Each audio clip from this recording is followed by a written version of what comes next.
Darkness rises, and light to meet it.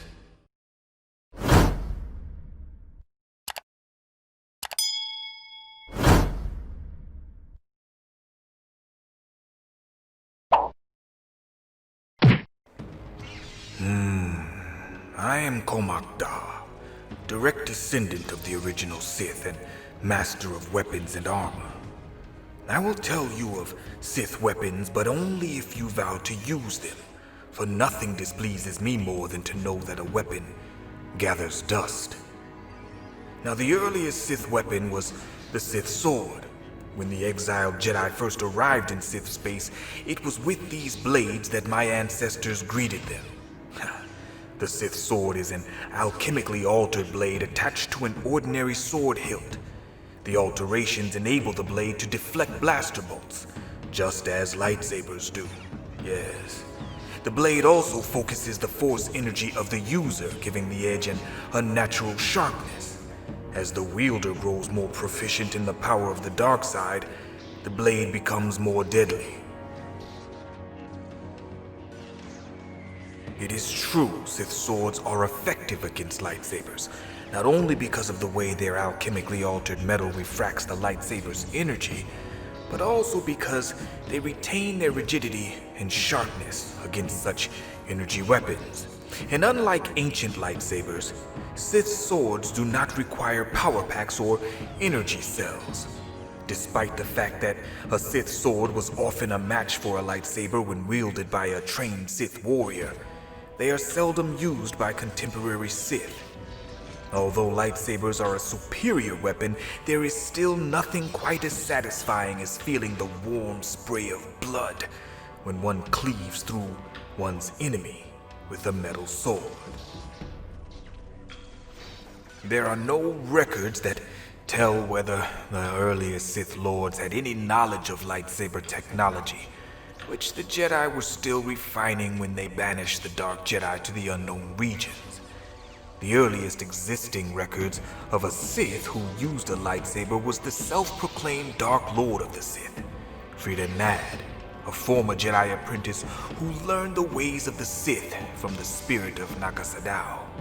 Despite Nad's complete lack of Sith lineage, it is a testament to his powers that he conquered Onderon and transformed it into a prosperous world. More than 300 years after Nad's death, his spirit trained another renegade Jedi. Yes, you know the name, Exar, who modified his own lightsaber into a double-bladed weapon. Since adopted by other Sith warriors, the double-bladed lightsaber can be ignited from either end, or both ends simultaneously. On some models, the handles can be disconnected at the middle to become two separate weapons. The design of the double-bladed lightsaber maximizes the weapon's potential and provides an added surprise in duels with Jedi. Armor and talismans can be alchemically treated during construction to tip the scales of battle. Dark armor is almost always created to the specific needs of the wearer and generally provides additional protection against blaster bolts and lightsabers, or extra resistance against certain forms of attack. Sith talismans are less restrictive physically and can provide the wearer with an extra defense against blaster bolts, lightsaber blades, and even the Force itself.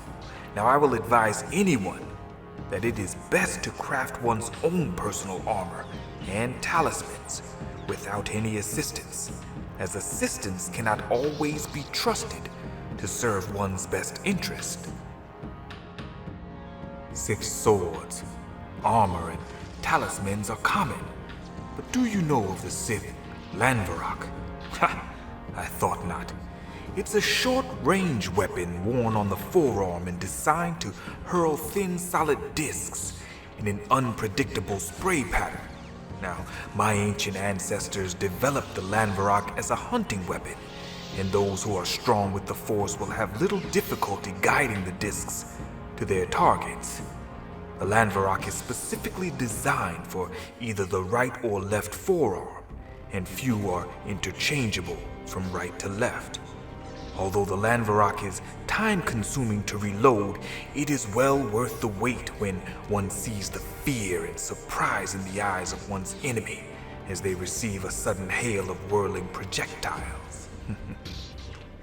Although edged and projectile weapons are designed to kill on contact, some targets are most resilient, and one should never dismiss the use of Sith poison, created by means of Sith Alchemy. Now, this toxin is more accurately described as a disease. Once in the system of a force-using being, it remains there, gradually weakening the enemy's resistance to the dark side of the Force. Sith poison can be introduced into a victim's system by ingestion, but I admit I have a preference for using a long-range dart for injection. The poison feeds victims' anger, drawing them closer to the dark side. A strong dose can overcome those who have already embraced the dark side, and even the most powerful Sith are usually unable to heal themselves after the poison sets in. And then, of course, there's Force lightning. Those who follow the dark side may learn to release pure energy from their fingertips. This Force lightning can be directed at a target and cause great pain as it siphons off the living energy and eventually kills its victim. Knowledge of this power has long been limited to the Sith Lords. No, you are not prepared for any more information at this time, but I am more than willing to provide detailed instructions on building any Sith weapon or concocting Sith poison. However, you must first demonstrate your ability to kill without mercy. Return to me with proof of your kill, and you shall be rewarded. But be warned, I will not be impressed if you return with small prey. Join me next time as we discuss Sith spirits. And be sure to check out my Rancor report where we discuss what's trending in pop culture, gaming, and Star Wars news, reviews, theories, and clues. I do what I love. I hope you love what I do. This has been Lore and Legends. Until next time.